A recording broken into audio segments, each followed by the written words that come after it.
Hello everyone.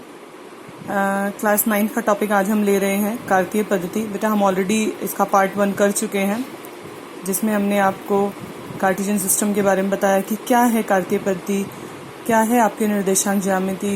Renee Descartes ने किस तरह इस कार्तीय पद्धति का जिक्र किया, किस तरह इसका प्रादुर्भाव किया।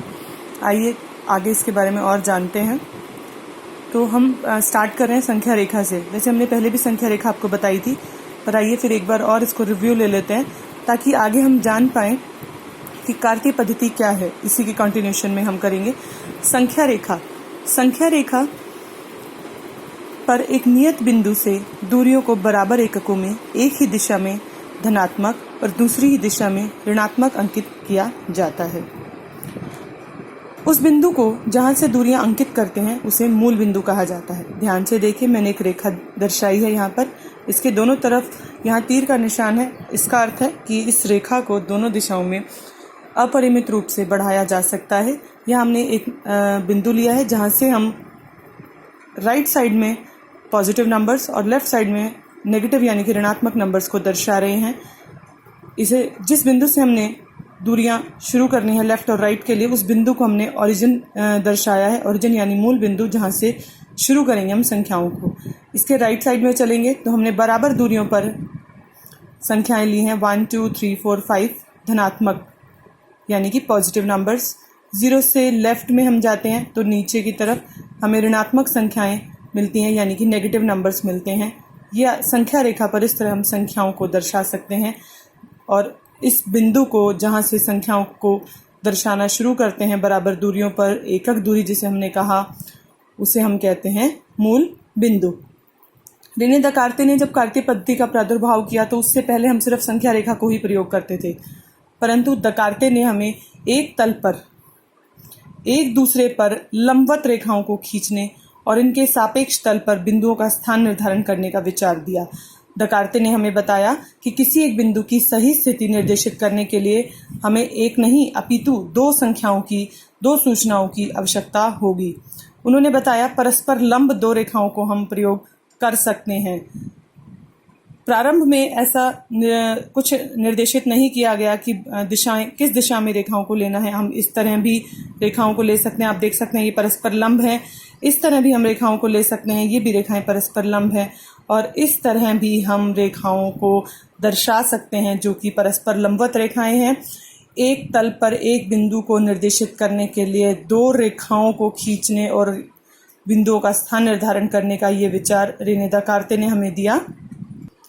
प्रारंभ में ऐसा कहीं नहीं बताया गया कि किस तरह हमने रेखाओं को लेना है, परंतु यहाँ जो हम पढ़ रहे हैं इस अध्याय में, हम यहाँ पर एक तल में एक स्थित एक बिंदु का स्थान निर्धारण करने के लिए जो दो रेखाएं लेंगे, उसमें एक हम क्षैतिज रेखा और दूसरी ऊर्ध्वाधर रेखा लेंगे। क्षैतिज रेखा ये रेखा है जो हम ऐसा कहते हैं कि धरती के समानांतर जो रेखा खींची जाती है वो क्षैतिज रेखा होती है।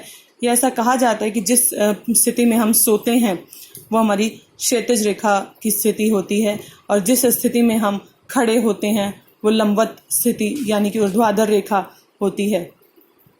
जो क्षैतिज रेखा खींची जाती है इसे x और x डैश से दर्शाया जाता है, और जो ऊर्ध्वाधर रेखा खींची जाती है उसे y और y डैश से दर्शाया जाता है। ध्यान से देखिए, x x डैश ये हमने ओरिजिन लिया है, 0 o ओरिजिन। यहाँ भी हमने o 0 ओरिजिन के रूप में लिया है। ओरिजिन से x की तरफ चलेंगे तो धनात्मक संख्या यानी पॉजिटिव नंबर्स लेंगे। ओरिजिन से x डैश की तरफ चलेंगे यानी लेफ्ट साइड चलेंगे तो वहाँ हमने ऋणात्मक संख्याओं को दर्शाया है। इसी प्रकार ऊर्ध्वाधर रेखाओं में देखिए, हम O से y की तरफ चलते हैं यानी कि ऊपर की तरफ चलते हैं तो हम पॉजिटिव नंबर्स लेते हैं। नीचे की तरफ यानी y डैश की तरफ चलते हैं तो हम ऋणात्मक संख्या यानी नेगेटिव नंबर्स लेते हैं।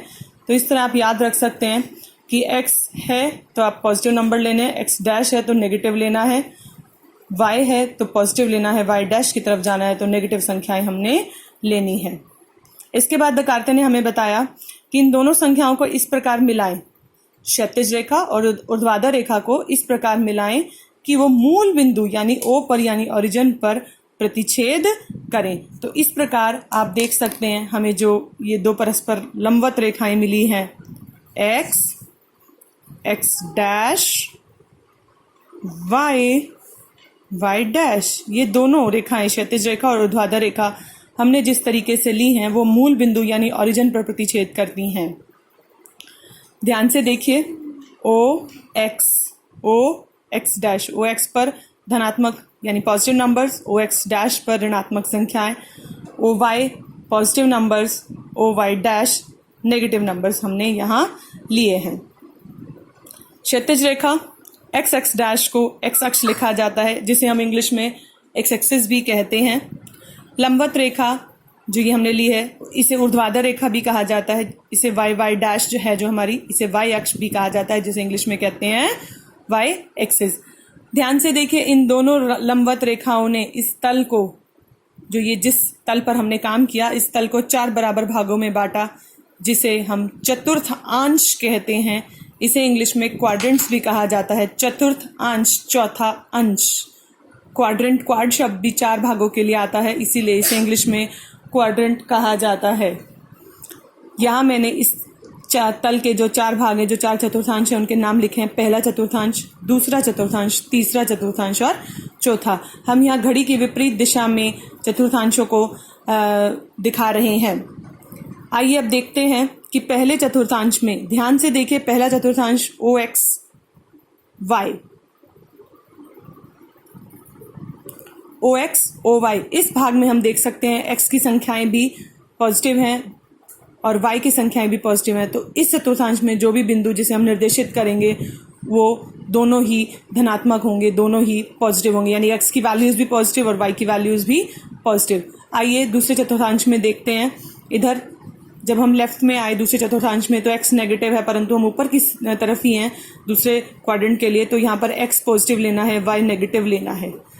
तीसरे चतुर्थांश में चलते हैं। तीसरे चतुर्थांश में आप देख सकते हैं एक्स डैश है, वाई डैश है। X dash O Y dash हमारे तीसरे चतुर्थांश का नाम है, जिसमें एक्स भी ऋणात्मक हैं और वाई की संख्याएं भी ऋणात्मक हैं। तो इसमें दोनों ही जो निर्देशांक होंगे, एक्स वाला और वाई वाला, दोनों ही नेगेटिव होंगे।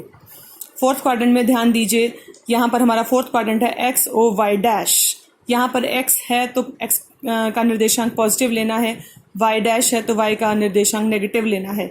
तो यहाँ पर जो हमें निर्देशांक किसी बिंदु के मिलेंगे, एक्स वाला पॉजिटिव और वाई वाला नेगेटिव। इस प्रकार इन दोनों लंबवत रेखाओं ने एक तल को 4 बराबर भागों में बांट दिया है, जिसे हमने चतुर्थांश का नाम दिया है। आइए थोड़ा सा और जान लेते हैं किस तरह हम बिंदुओं को यहाँ पर निर्देशित कर सकते हैं। मैंने एक बिंदु P दर्शाया, आप ध्यान से देखिए।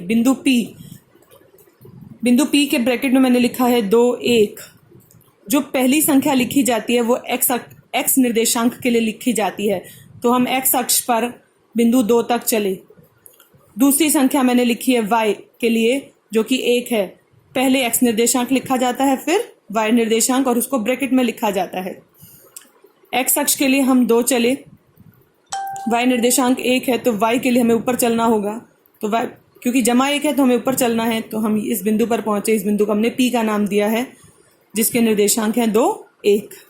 और बिंदु दर्शाने का प्रयास किया मैंने यहाँ पर, बिंदु Q -1 1।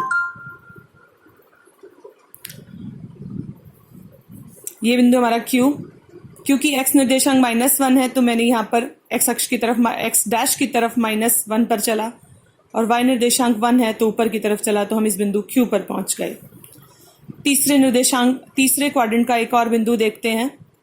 x अक्ष पर हम चले -2 और y अक्ष पर चले -3। y डैश की तरफ हम चले, क्योंकि तीसरे क्वाड्रेंट की बात कर रहे हैं, तो हमें बिंदु R मिला -2 -3। चौथे क्वाड्रेंट में भी एक बिंदु निर्देशित करके देखते हैं।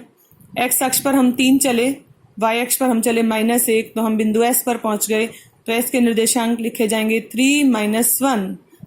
ध्यान दीजिए, पहला निर्देशांक x का लिखा जाता है, दूसरा निर्देशांक y का। पहले हमें x अक्ष पर चलना होगा, फिर y अक्ष पर। अगर x पॉजिटिव है तो हम x की तरफ चलेंगे, अगर नेगेटिव है तो x डैश की तरफ चलेंगे। y निर्देशांक अगर जमा का है तो हम ऊपर की तरफ चलेंगे, घटा का है, ऋणात्मक है, तो हम नीचे की तरफ चलेंगे। एक और बात जो बहुत ही महत्वपूर्ण ध्यान देने योग्य है कि x निर्देशांक को भुज कहा जाता है, अलग अलग नाम इनके दिए गए हैं।